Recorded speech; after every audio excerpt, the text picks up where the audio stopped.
Meilin lived in the city of Shanghai, China, with her dog, Bao. She originally came from a small village in China, but after her father's death, she moved to Shanghai to earn money for her mother and younger sister. Meilin had a very sweet personality and worked at a toy shop. She loved toy specialty dolls. Since she worked in a toy store, she could often buy her favorite dolls at discounted prices. At home, she had a collection of unique dolls from different countries. One day, a limited edition Labubu doll collection arrived at the store. All the dolls sold out immediately, but Meilin had already set aside one for herself. This particular Labubu doll was golden, a shade unlike any of the others. It was stunning, with the cutest smile Meilin had ever seen. She brought the Labubu doll home thrilled. She admired it endlessly. Its pretty blue eyes, soft golden fur, long floppy ears, and a wide smile with big teeth. Meilin hugged the doll tightly, took lots of photos, and introduced it to her dog Bao as the newest member of her doll family.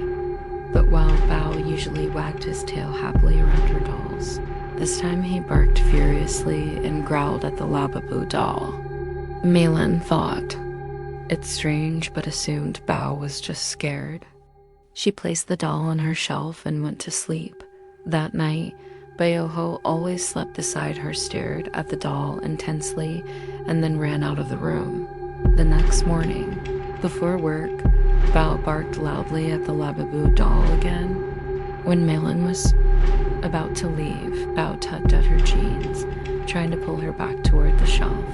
Meilin scolded him, but he didn't listen. Angry, she locked Bao in the bathroom and left for work.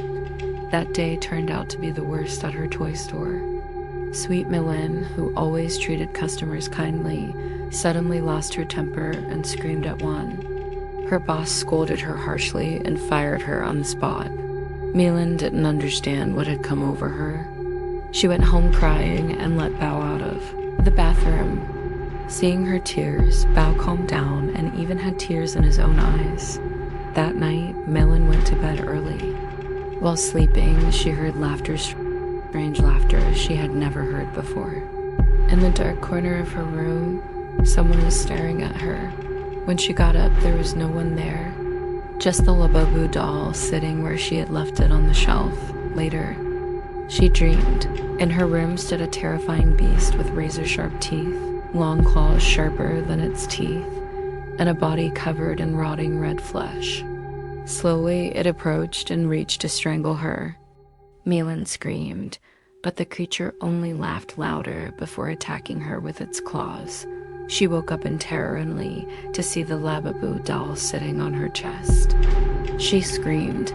Bao rushed into the room. The doll, which had been on the shelf before she slept, was now on her bed, grinning wider than before.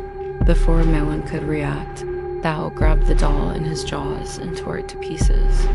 Meilin, drenched in sweat and suffering from a pounding headache, said nothing.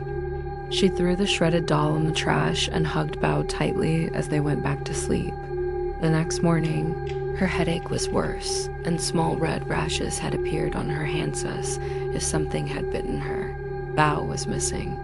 She searched the house but couldn't find him. Finally, in the bathroom mirror, she saw her face covered in red rashes, and behind her reflection stood the same monstrous figure from her dream, laughing loudly.